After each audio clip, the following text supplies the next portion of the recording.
Bienvenue à ce bulletin d'information de la télévision rwandaise. Tout de suite, les grands titres.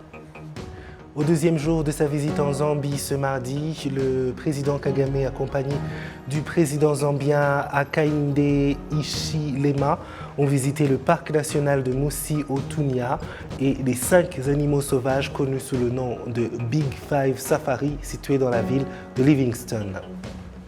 Alors que le Rwanda entre ce jeudi dans une semaine de commémoration du génocide contre les Tutsis, les autorités sanitaires se disent prêtes à apporter toute l'assistance nécessaire aux personnes qui pourraient souffrir de problèmes de santé mentale.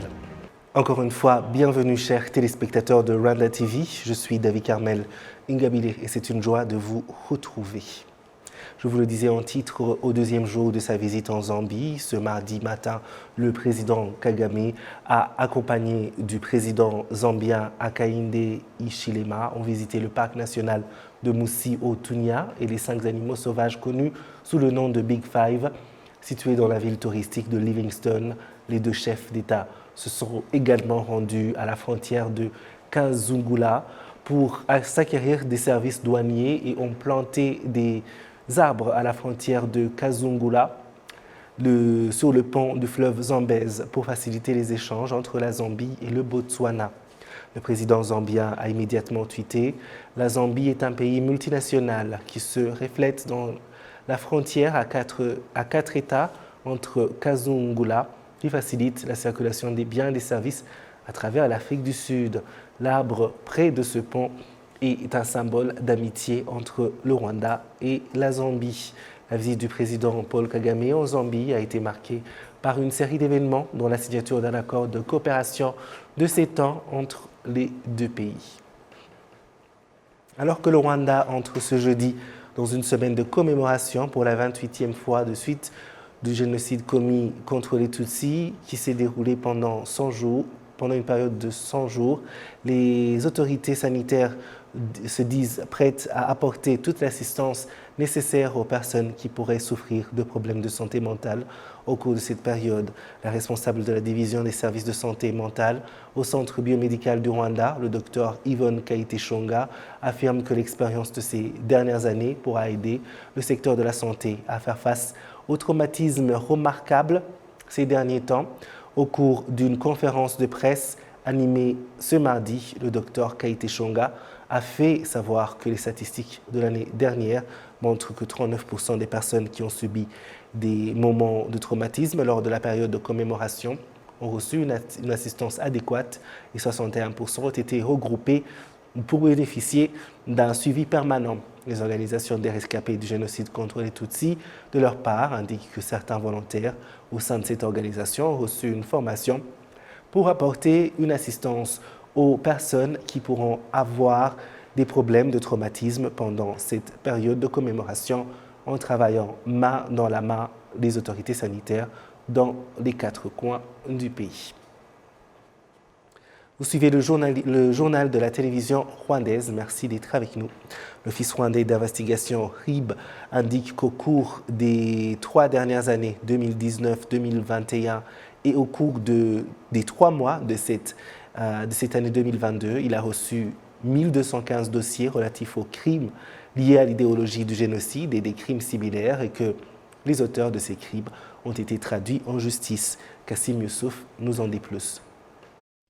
Le porte-parole de l'Office d'investigation RIB, le docteur Murangira Thierry, a fait savoir qu'au fil des années, la manière par laquelle ces crimes sont commis a diminué d'intensité, mais qu'ils ne vont tolérer personne qui va commettre de tels crimes. L'Office rwandais d'investigation indique que le crime le plus élevé concerne la violence faite aux rescapés du génocide perpétré contre les Tutsis et ce crime est à hauteur de 55,6%, suivi des crimes liés à l'idéologie du génocide. Le docteur Murangira Thierry indique en outre que c'est dans la première semaine de deuil qu'on observe plus de crimes que pendant les 100 jours de commémoration.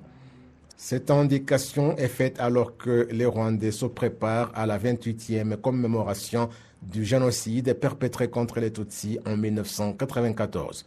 Les Rwandais sont également exhortés à condamner et dénoncer ceux qui affichent l'idéologie du génocide et qui la propagent à l'aide des médias sociaux et des discours de haine.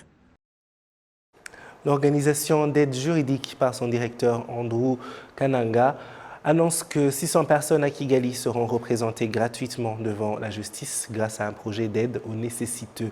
Mpenzi Narcisse, juge en chef par intérim au ministère de la Justice, a déclaré que de tels programmes renforcent la qualité de justice souhaitée par le Rwanda. Le projet appelé Pro Bono Legal Aid au Rwanda aidera les organisations d'aide juridique, le barreau, les étudiants en droit des universités à accroître leurs connaissances et leurs compétences, mais aussi différentes couches de la population seront formées sur leurs droits et leurs responsabilités lorsqu'ils ont besoin de justice par les tribunaux, la médiation ou l'arbitrage.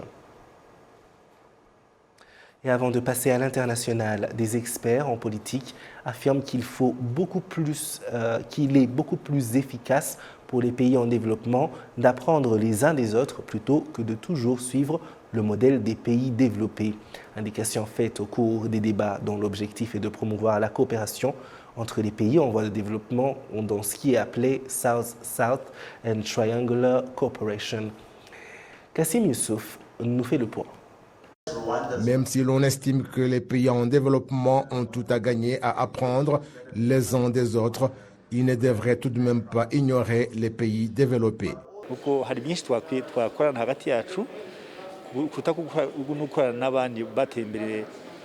Il y a beaucoup de choses que nous pouvons faire entre nous, mais sans toutefois ignorer les pays développés. Il serait mieux de collaborer car ils sont à proximité. On a des relations et on partage beaucoup de choses. Et puis, nous partageons l'histoire de notre développement. Nous sommes tous en voie de développement et c'est mieux de collaborer pour apprendre les uns des autres, pour qu'on puisse avancer ensemble. Et après, on peut travailler avec les pays développés pour voir qu'on peut arriver à leur niveau.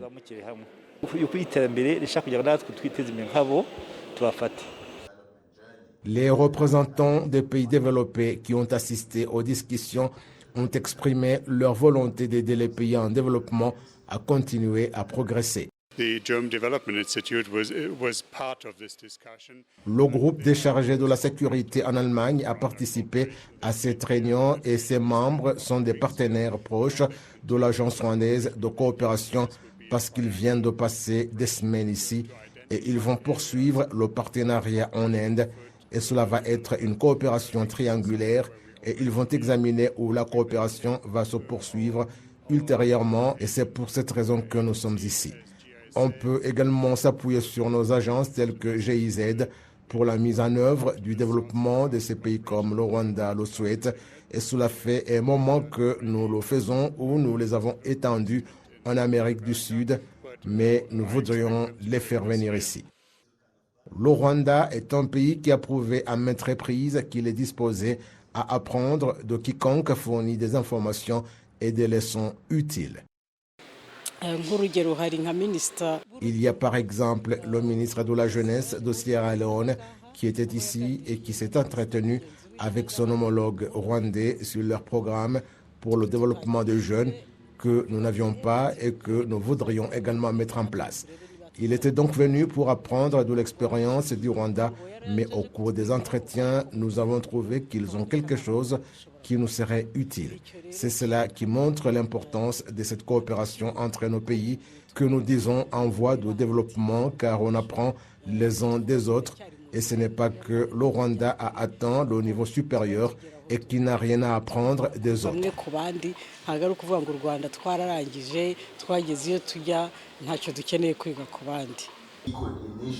En 2018, les pays en développement représentaient le quart du commerce mondial et le tiers de tous les investissements. Les membres de diaspora des pays en développement ont envoyé 466 milliards de dollars chez eux et ont considérablement contribué à la réduction de la pauvreté. Bien voilà, c'est tout pour ce journal. Merci de nous avoir suivis. Je remercie toute l'équipe qui m'a aidé à le préparer. Continuons à respecter les gestes barrières contre la Covid-19. Je suis David Carmel Ingabile. Au plaisir de bientôt vous retrouver.